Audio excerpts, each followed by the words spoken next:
کیا ایسا کچھ ہم کر سکتے ہیں؟ آج کر سکتے ہیں؟ نہیں۔ آج ناموس رسالت پر کوئی بات ہو جائے تو ہم تو پہلے چھپ جائیں گے، وہ وقتاً فوقتاً نعرہ لگا لیں، لیکن میدان کارزار میں آنے کے بعد سناٹا۔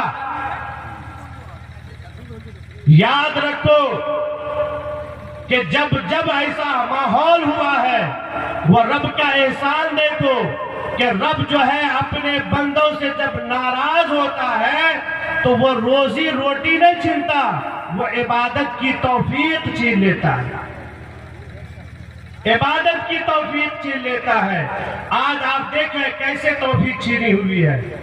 آپ نکلے اپنے یہاں سے بڑے بڑے شہروں میں جائیں، میں نے سنا ہے کہ حرم وغیرہ میں 100 کرسیاں لگا دی جاتی ہیں عبادت کرنے کے لیے۔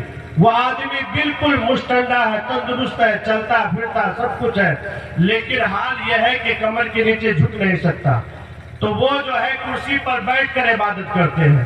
حال یہ ہے کہ اگر رکوع میں چلا جائے تو سجدہ نہیں کر سکتا، یعنی اپنے پیشانی کو زمین پر ٹیک نہیں سکتا، جبکہ وہ بالکل تندرست ہے، پیدل چلتا ہے، ڈرائیو کرتا ہے، سب کچھ کرتا ہے، لیکن ان کے باوجود زمین پر اپنے پیشانی کو نہیں ٹیک سکتا۔ کیا یا آپ کو امید ہے کہ کہیں یہی حال پر آپ کا نہ ہو جائے، کہیں یہ حال آپ کا نہ ہو جائے؟ اس لیے کہ وہ رب جب اپنے بندوں سے ناراض ہوتا ہے تو وہ روزی روٹی نہیں چھینتا، وہ صرف عبادت کی توفیق چھین لیتا ہے۔ آج مسلمان دیکھیے نماز پڑھنے سے دور ہے، خدا کے گھر سے دور ہے، قانون الہیہ کو پامال کرنا شروع کر دیا۔ لیکن یاد رکھو کہ اگر آج تم صرف ہفتہ میں ایک دن جمعہ کی نماز پڑھنے آتے ہو اور رب کی نعمت کو 3 بار ٹھوس کر گلے تک کھاتے ہو اور عبادت کرنے صرف جمعہ کے روز آتے ہو، تو تمہیں چاہیے یہ تھا کہ صرف تم جو ہے ایک دن ہفتہ میں کھایا کرو، ایک دن کھایا کرو۔ ایسا ہوگا نہیں، بلکہ یاد رکھیں کہ عبادت بہت بڑی چیز ہے، بہت بڑی چیز ہے۔ آئیے ذرا سے ایک بات آ گئی ہے تو میں بتاؤں۔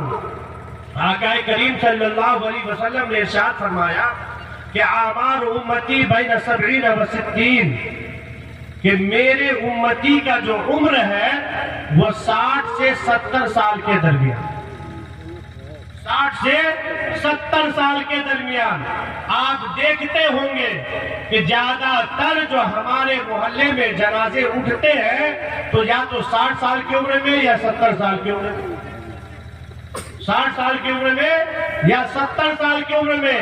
ہم میں سے کچھ لوگ ہوں گے جو 30 سال کی زندگی گزار دیے ہوں گے، کچھ تو وہ ہوں گے جو 40 سال کی زندگی گزار دیے ہوں گے، کچھ تو وہ ہوں گے جنہوں نے جو ہے 50 سال کی زندگی گزار لی ہوگی۔ اب بچی کتنی زندگی؟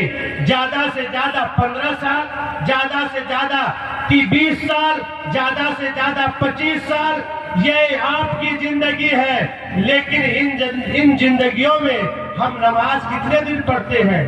یاد رکھیں آقا کریم فرماتے ہیں کہ ایک مومن اور ایک کافر کے درمیان جو حد فاصل ہے وہ نماز ہے، اس لیے کہ مومن نماز پڑھتا ہے، کافر نماز نہیں پڑھتا ہے۔ اور ایک حدیث پاک سنیں، آقا کریم فرماتے ہیں آسان ہے یہاں بیٹھ کر پوری رات جاگ لینا، مشکل ہے نماز فجر میں کھڑا ہو جانا، یہ مشکل ہے۔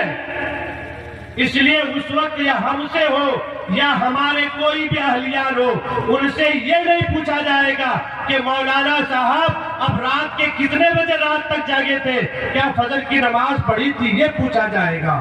اس لیے کہ قرآن کریم میں سورہ یاسین کے اندر رب تبارک و تعالی فرماتا ہے وَامْتَازُوا الْيَوْمَ أَيُّهَا الْمُجْرِمُونَ، کہ اللہ تبارک و تعالی بروز محشر وہاں پہ الگ کر دے گا۔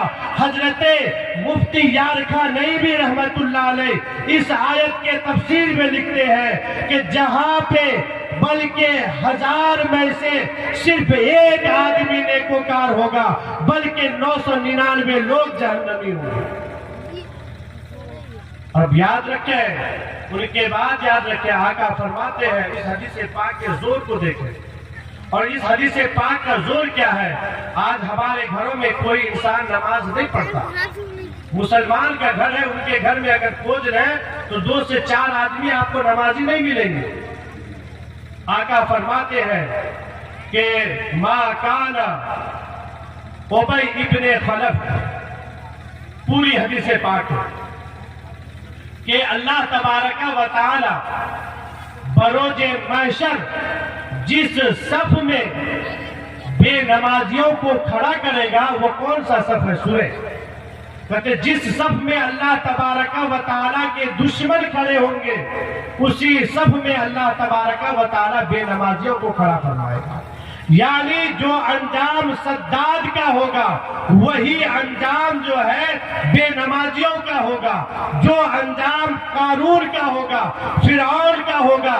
یعنی جس صف میں دشمنان خدا کھڑے ہوں گے، اسی صف میں اللہ تبارک و تعالی بے نمازی کو کھڑا کر دے گا۔ مجھے بتائیے، جن کے دلوں میں ذرہ برابر ایمان کا بود و باش ہو، کیا وہ کبھی چاہے گا کہ میرا حساب جو ہے ابو جہل کے ساتھ کر دیا جائے، یا وہ چاہے گا کہ میرا حساب جو ہے سداد کے ساتھ کر دیا جائے؟ بلکہ ہر مسلمان کا یہ خواہش ہے کہ مولا میرا حساب صدیق و عمر کے ساتھ کر دینا، میرا حساب عثمان غنی کے ساتھ کر دینا۔ ہماری خواہش تو یہ ہے کہ مولا بروز محشر اگر ہم اٹھیں تو سامنے صدیق اکبر کا جلوس ہو، ان کے اسیر بن کے ہم اٹھ جائیں، آگے ہمارے سامنے خواجہ پاک کا جلوس ہو، ہم ان کے غلام بن کر اٹھ جائیں۔ اگر آپ یہ چاہتے ہیں کہ خواجہ اجمیری کے غلامی میں اٹھیں، غوث پاک کے غلامی میں اٹھیں، تو یہاں سے جائیے، اور جانے کے بعد آج تاریخ سے یہ عہد کر لیں کہ ہماری ایک بھی نماز قضا نہیں ہونی چاہیے۔ یہ سبب پیدا کیجیے۔ اگر آپ یہ سبب پیدا کرتے ہیں تب جا کر دیکھیں پھر زندگی میں وہ بہاریں کیوں نہیں آئی۔ میں نے سنا ہے لوگوں سے کہ سعودی عربیہ میں تھوڑا سا قانون اسلام نافذ ہے، تو وہاں کا حال یہ ہے کہ آذان ہوتے ہی کروڑوں کا دکان کو، سونے کے کروڑوں کے دکان کو کھلا چھوڑ کر وہ مسجد میں جاتے ہیں نماز پڑھنے کے لیے۔ کیوں؟ قانون کا ڈر ہے، قانون کا ڈر ہے۔ اگر آج بھی آپ اللہ سے ڈرنے لگ جائیں تو یاد رکھیں کوئی بھی حکومت آ جائے آپ کے اقبال کو بھی بیکار نہیں کر سکتا، اقبال بھی بیکار نہیں کر سکتا، اس لیے کہ اللہ تبارک و تعالی قرآن کریم میں ارشاد فرماتا ہے ان تنصروا اللہ ینصرکم ویثبت اقدامکم، کہ اگر تم اللہ کی مدد کرو گے تو اللہ تمہاری مدد کرے گا اور تمہارے پیر کو ثابت کر دے گا، یعنی تمہارے پیروں میں وہ استقلال پیدا کرنا۔ آج ہم سوچتے ہیں کہ یہ ہماری باجو کی کمائی ہوئی قوت ہے، یہ ہماری اپنی طاقت ہے۔ یاد رکھیں یہ آج جو ہے ہاتھ پیر میں جو یہ آپ کی قوت ہے جو آپ دیکھ رہے ہیں، یہ آپ کے باپ کی دی ہوئی طاقت نہیں ہے، یہ خدا پاک کی دی ہوئی طاقت ہے۔ اور انسان اپنے سر سے لے کر پیر تک یہ پورے خدا کی انمول نعمت ہے، اس نعمت کی قدر کر انسان، ورنہ جب تک یہ آنکھ میں دیکھنے کی صلاحیت ہے اس وقت تک قدر کر، ورنہ ہی سرداب ہو جائے گا۔ اور کان میں جب تک سماعت کی قوت ہے اس کی قدر کر، کان کے ذریعے سے گانا سن سن کر اپنے دلوں میں نفاق مت پیدا کر۔ اس لیے کہ آقا فرماتے ہیں کہ جو انسان گانا سنتا ہے اللہ تبارک و تعالیٰ ان کے دل میں نفاق پیدا فرما دیتا ہے، وہ انسان منافق ہو جاتا ہے۔ اس معاملے میں صرف ہمارے نوجوان نہیں بلکہ ہماری عورتیں اور ہماری بہو بیٹیاں یہ بھی کم نہیں ہے. کیا کہوں دل کے پھپھولے جل اٹھے سینے کے داغ سے, اس گھر کو آگ لگ گئی گھر کے چراغ سے. اللہ کی بارگاہ میں دعا گو ہوں, اللہ تبارک و تعالی ہمیں اور آپ کو راہ راست پر چلنے کی توفیق و رفیق عطا فرمائے. وما علینا الا البلاغ. السلام علیکم. گزارش ہے کہ چینل کو سبسکرائب لائک شیئر کریں, اور اگر آپ فیس بک میں ہیں تو فالو ضرور کریں.